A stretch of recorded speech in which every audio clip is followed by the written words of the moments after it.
안녕하세요 여러분, 반갑습니다. 곧 가을이 올 것 같습니다. 선선하고 시원한 가을이 느껴질 것 같습니다. 이제 컷 편집들을 하셨고, 그 다음에 자막들을 쓰셨고, 여러 가지 효과들도 적용을 해보셨을 텐데요. 이제는 그 마무리 단계인 색보정 작업을 할 거고요. 그리고 영상을 어떤 식으로 출력을 하는가에 대해서 설명을 좀 드릴 겁니다. 제가 우선은 1분짜리로 영상을 좀 만들어 놨어요. 이 영상은 S로그 3 기법으로 촬영이 됐습니다. 여러분들이 찍은 소스, 스마트폰, 카메라, 이런 카메라로 영상을 찍은 것들을 어떤 식의 영상 색보정을 좀 해야 할까, 그러려면 어떤 툴을 가지고 어떤 방식으로 색보정을 좀 진행을 해야 될까, 이거에 대해서 약간의 기준을 좀 잡아드리려고 합니다. 물론 기초 수업이어서 베이직한 툴을 다루는 방법들을 설명을 드릴 거고요. 먼저 이 영상은 제가 얼마 전에 오프라인 매장에서 실내와 실외에서 촬영을 좀 진행을 했었고, 가장 좀 쉽게 접근할 수 있는 브이로그 타입의 영상을 좀 제작을 해봤어요. 그 소스들을 큰 의미 없이 그냥 쭉 순서대로 나열만 해놨습니다. 편집 레이아웃 자체를 제가 좀 여러분들이 그 전에 했던 거랑 좀 다를 거예요. 이 상단에 보시면 창 버튼에서 작업 영역을 누르시고요. 색상 툴을 작업할 때는 이런 식으로 색상 레이아웃을 바꿔주는 걸 좀 추천드립니다. 이번 수업에서는 기본 교정과 크리에이티브, 그리고 비네팅, 이 세 가지를 먼저 기초적으로 먼저 할 거고요. 나중에 추후에 곡선이라든지 좀 더 전문적인 툴은 추가적으로 한번 영상을 만들어 보겠습니다. 자, 우선 여러분들이 색보정을 하기 위한 이 파일들을 나열을 했을 거예요. 근데 만약에 자막도 있고 여러 가지의 사진도 있고 그렇다면, 일단 저는 이 위쪽에 자막이나 다른 자료들이 있는 이 트랙들은 다 꺼줄 겁니다. 이런 식으로. 자, 두 번째로 내가 어떤 영상 색보정을 할 건지를 컨셉을 정해야 돼요. 첫 번째로는 노출, 그러니까 밝기에 대한 교정을 일정하게 하는 것들을 안내를 드릴 거고요. 두 번째로는 온도, 그러니까 화이트 밸런스를 맞추는 방식에 대해서 설명을 드릴 거예요.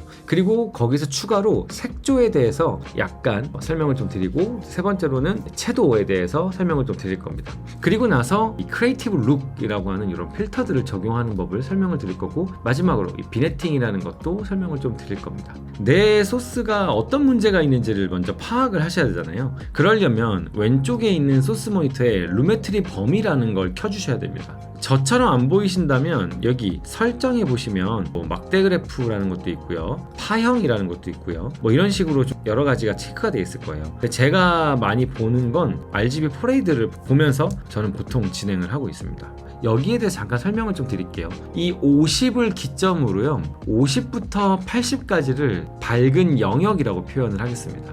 그리고 이 80부터 100까지가 하이라이트, 50부터 20까지를 어두운 영역이라고 표현하고요, 20부터 여기 0까지를 저는 검정색 블랙 영역이라고 표현을 하겠습니다. 여기 조명이라고 불리는 노출 있지 않습니까? 되게 밝은 날이어서 하늘과 공간 자체가 굉장히 좀 밝게 나오고 있어요. 이런 상황에서요, 일단 노출을 떨어뜨려 줍니다. 제가 좀 생각하는 밝기를 기억하면서 이런 식으로 정해주는 거죠. 근데 노출을 만지면 밝은 영역과 어두운 영역이 같이 움직입니다. 이런 식으로.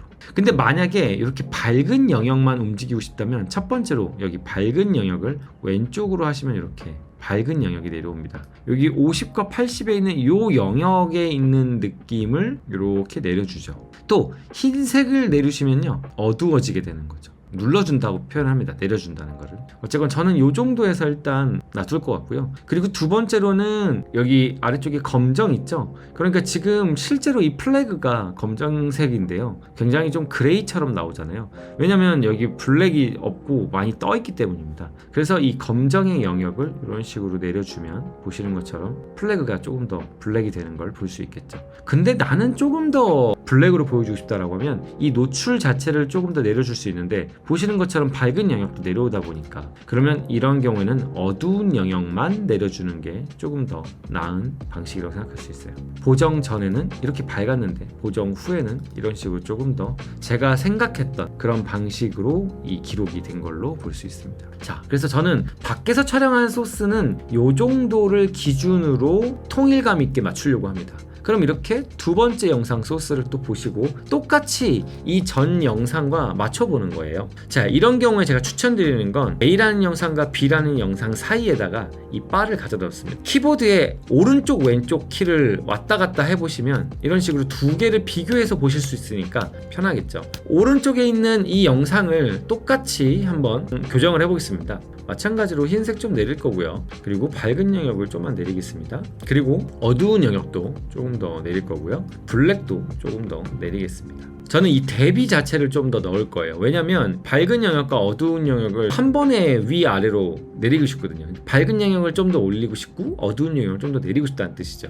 그걸 동시에 하고 싶다면 이 대비를 오른쪽으로 하면 이런 식으로 밝은 영역은 밝게 어두운 영역은 어둡게 표현이 되죠. 이 그래프를 약간 유사하게 맞춰주는 겁니다. 좀 비슷한 톤이 됐죠. 1차적으로 여러분들이 밝기를 이렇게 조명을 통해서 다 정리를 해주시면 됩니다. 최소 5컷에서 10컷 정도는 통일감 있게 쭉 연습하시는 거를 지금 실습으로 꼭 해오시길 바라겠습니다. 밝기를 했으면 두 번째 장면인 바로 이 색상, 그러니까 색온도라고 하는 것들을 맞춰보겠어요. 여기 위에 보시면은 레드, 그린, 블루가 일정하게 톤이 좀 유지되는 걸 보실 수 있어요. 그쵸? 여기 파일이 조금 블루가 좀 더 많죠? 이런 경우에는 지금 블루가 좀 더 많다 보니까 레드를 올려줘야 됩니다. 여기 템퍼처, 온도에 보시면 블루와 레드가 있죠. 여기서 오른쪽으로 좀 더 기울어지면 저 보세요. 그래프가 이런 식으로 올라가는 거 보이시죠? 통일감 있게 레드와 블루를 좀 맞춰주세요. 그럼 어떻게 돼요? 그린이 조금 더 내려와 있지 않습니까? 그린까지 좀 더 올려서 수평하게 해서 화이트 밸런스를 맞출 건데, 그럴 때 하는 게 바로 이 색조입니다. 색조를 왼쪽으로 이렇게 내리시면 그린이 더 올라옵니다. 세 개를 이렇게 수평하게 맞춰주시는 거예요. 그러면 보정 전에선 이렇게 됐는데 보정 후에는 이렇게 됐습니다. 화이트 밸런스와 노출들을 이용해서 내가 촬영을 했지만 실제보다 조금 더 안정감 있고 잘못된 소스들을 내가 좀 더 정돈해주고 분위기들을 일정하게 맞춰주는 톤앤 매너를 맞추는 작업을 저는 진행해 주시는 걸 좀 추천드립니다. 자, 특별한 좀 색감을 좀 나는 적용을 시키고 싶다, 필터를 좀 넣고 싶다라고 할 때요, 크리에이티브라고 있습니다. 나는 약간 필름 감성의 옛날 아날로그한 빈티지한 느낌을 내고 싶어 라고 하시면 여기 보시면 fuji, 코닥 이런 말 써있죠. 그 스노우 같은 그런 어플 많이 쓰시잖아요. 거기에 보시면 입힐 수 있는 필터들 많이 있죠. 그런 거라고 생각하시면 됩니다. 저는 이 코닥이랑 fuji 두 개를 많이 쓰는데요, 이렇게 하나씩 넣어보시면 보시겠어요? 약간씩 밝기가 좀 올라가면서 블랙이 좀 빠지면서 색이 약간 좀 부드럽게 좀 약간 떠있게 되죠. 이거는 보시면 좀 극명하게 좀 컨트라스트가 많이 드러나네요. 그죠? 저는 약간 요 느낌이 좀 더 색바랜 느낌이 좀 들고 해서 저는 요 239 코닥 요거를 좀 많이 썼던 것 같아요. 예전에 로그 촬영을 안 했을 때는. 그리고 이 fuji 같은 경우는 코닥보다 조금 더 색이 더 바랜 느낌입니다. 보시면 얘가 조금 더 색이 좀 더 흐린 느낌이고 fuji가 훨씬 더 색이 조금 더 선명한 느낌이 좀 들죠. 근데 아무거나 넣은다고 또 다 뭐 예뻐지진 않습니다. 내가 촬영한 소스와 그래도 적당히 잘 어울리는 것들을 하나씩 다 보시면서 연구해 보시는 걸 좀 추천드릴게요. 감각이라는 거를 타고나는 게 아니라 굉장히 많은 훈련들 속에서 좋고 나쁨을 내가 직접 느끼고 나한테 데이터가 축적이 되면서 이런 상황에서는 이런 게 더 좋지라는 그 선택적인 감각이 계속해서 키워지는 거예요. 그렇기 때문에 여러분 절대로 감각이라는 건 뭐 타고났다, 저 사람은 원래 예술계통이고 전공이니까 잘하지, 그런 게 아니라 비전공자여도 내가 계속해서 이런 것들을 테스트해보시고 연구해보시고 그 다음에 이게 뭐 나한테 맞는 룩이야, 이게 내가 생각하는 지향하는 점이야 라면 그게 바로 정답이니까 여러분만의 색감을 찾기 위해서 굉장히 많은 연구들을 해보는 걸 좀 추천드리겠습니다. 자, 크리에이티브를 넣었으면 이 크리에이티브에 대한 강도도 조절을 이렇게 할 수 있어요. 이것도 넣어보시면 되게 쉽고요. 마찬가지로 조정을 넣으시면 빛바랜 필름을 더 빛바라게 뭐 이런 것도 해볼 수 있고, 선명함도 더 넣을 수 있고요. 뭐 생동감, 채도 뭐 이런 식으로 했고, 이것도 보시면 어두운 색의 채도를 내가 블레를 좀 더 넣고 싶어 뭐 이런 식으로 내가 이렇게 이동해 보시면요, 아 이런 식으로 색감을 이동해 보는구나 라는 거를 볼 수 있어요. 절대 정답이 없으니까 내가 원하는 룩을 만들 수 있는 거죠. 이것도 마찬가지예요. 근데 확실히 이 색조를 만지면요, 색이 섞이기 때문에 조심하셔야 됩니다. 사실 저는 좀 추천드리는 게 채도라든지 이 필름의 어떤 강도라든지 이런 것들은 좀 제가 추천을 드리는데, 이 색조를 만지는 건 저는 조금 아직 비추하는 것 같아요. 요 마지막에 비네팅 요 추천드리겠습니다. 에펠탑 영상이 조금 더 돋보이게 보이고 싶다 이런 경우에는요, 비네팅이라는 기술을 씁니다. 비네팅이라는 건 이런 느낌이에요. 자, 여기 양을 보시면요, 오른쪽으로 하면 왼쪽으로 하면 이런 식으로 지금 가장자리에 이렇게 검은색과 흰색의 테두리가 생기는 게 보이실 거예요. 가운데에 있는 어떤 피사체에 집중을 시키기 위해서 굉장히 많이 합니다. 검정색도 좋고요, 밝은 색도 저는 좋은 것 같은데 저는 약간 어두운 색이 좋을 것 같아요. 왜냐하면 이 나무라든지 이런 것들, 식물들이 있는 이 주변부가 밝은 색이 되는 것보다 검은색으로 될 때 얘네들이 좀 죽어 보이면서 에펠탑이 좀 살아 보일 것 같거든요. 너무 티나지 않게 합니다. 약간만 살짝만 넣어주세요. 한 10 이하로 넣어주고요. 중간점이라는 게 이렇게 범위를 얘기해요.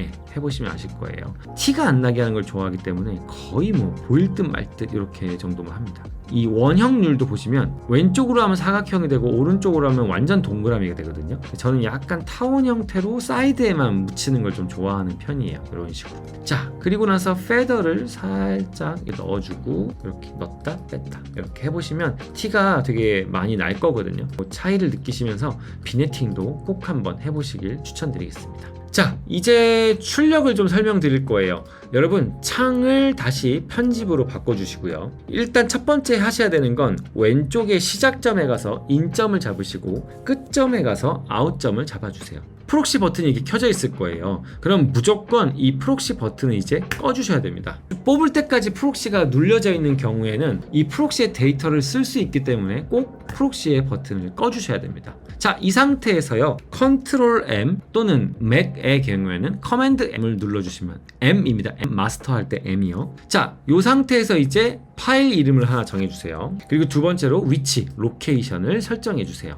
여러분들 제가 좀 추천드리는 것 중에 하나가 뭐냐면, 이 매치 소스는 그냥 쉽게 내가 촬영하고 편집한 소스의 그 원본 그대로 구성으로 나는 그대로 매치 소스로 보내주고 싶어 라고 하면 이 매치 소스를 하시면 돼요. 만약에 내가 유튜브에 업로드를 할 거다라고 하면 유튜브 4K 또는 유튜브 FHD를 설정하시는 게 좋아요. 이거는 만약에 안 보이시는 분은요, 사전 설정을 눌러보시면 하단에 더 많은 사전 설정이라고 있어요. 이걸 누르시고요, 여기서 검색해서 유튜브를 검색을 해보시면 이렇게 나오실 거예요. 제가 주로 하는 것들이 아무래도 유튜브 4K 또는 FHD 정도이기 때문에 두 개를 즐겨찾기를 해놨습니다. 자, 그리고 여러분 확인을 누르시면 이렇게 저처럼 즐겨찾기에 나와 있는 거 보실 거예요. 제가 만약에 5기가 10기가짜리를 영상을 업로드 하려고 해도요, 이게 서버에 업로드되는 양이 워낙 많기 때문에 기본적으로 다운그레이드를 해서 압축을 합니다. 그렇기 때문에 내가 10기가짜리 올린다고 10기가의 영상이 보여지는 게 아니에요. 저는 보통 4K 영상을 뽑을 때 유튜브에 업로드할 때는 이 유튜브 4K로 하는 편입니다. 그리고 여러분 혹시라도 영상의 용량이 많이 있는 경우가, 예상 파일 크기가 1기가다. 근데 나 지금 뭐 회사에서 또는 이거를 업로드하기 위해서 한 200메가에서 300메가로 해야 된다, 줄여야 된다. 여기 비디오에 보셔갖고 기타를 누르시면 하단에 목표 비트 전송률이 있어요. 이 비트 전송률이 높고 낮은 거에 따라서 용량이 크기가 제어가 되거든요. 제가 지금 56메가인데요. 이거를 16비트에서 8비트로 바꿔버리면 이런 식으로 27메가로 조율이 되죠. 그래서 마지막으로 포맷은 보통 H.264 MP4로 많이 하시고요. 그래서 내보내기를 하면 이렇게 추천이 돼서 출력이 되는 거죠. 자, 영상 편집이라는 게 그렇습니다. 결국에는 자르고 붙여서 컷 편집을 하고 그 파일 소스들의 여러 가지 효과들을 넣고, 그리고 거기 위에 자막이나 어떤 음악, 효과음을 넣고, 그리고 이것들을 종합적으로 색 보정을 한 다음 마지막에 내가 원하는 썸네일을 만들고, 그리고 이것들을 가지고 출력을 해서 최종적으로는 유튜브 또는 인스타 이런 곳에 업로드를 하는 거죠. 굉장히 긴 시간 동안 제가 이 강의안을 만들면서 여러분들에게 바로바로 결과물들을 만들 수 있도록 도움 못 드린 게 진짜 제일 죄송해요. 저도 좋아서 하는 일이고 다른 본업의 일들을 하면서 이 컨텐츠를 계속 유지하고 싶어서 포기 안 하려고 시간이 걸리더라도 계속 하고 있거든요. 이제는 좀 긴 포맷보다는 좀 짧은 포맷으로 여러분한테 최대한 도움이 되는 꿀팁 위주로 많이 제작을 할까 합니다. 다음 편에는 제가 이제 브이로그 또는 쇼츠, 릴스를 만들기 위해서 어떤 장비 또는 어떤 카메라 세팅으로 장비를 준비하면 좋을까, 이런 것들에 대해서 강의를 하려고 합니다. 그래서 혹시 이 부분에서 궁금하시거나 이런 거 구매하고 싶은데 이 카메라 괜찮나요? 이런 것들을 질문해 주시면 제가 그거에 대해서 영상을 한번 만들어 보겠습니다. 자, 다들 좋은 하루 되시고요. 건강 조심하시고요. 우리 모두 좋아하는 일을 열심히 하시고 또 포기하지 말고 계속해서 꼭 내 하고 싶은 영상들을 즐겁게 만들면서 늘려가면서 나 자체를 브랜딩하는 그런 삶을 사시면 너무 좋을 것 같습니다. 자, 그러면 다음에 또 뵙겠습니다. 안녕.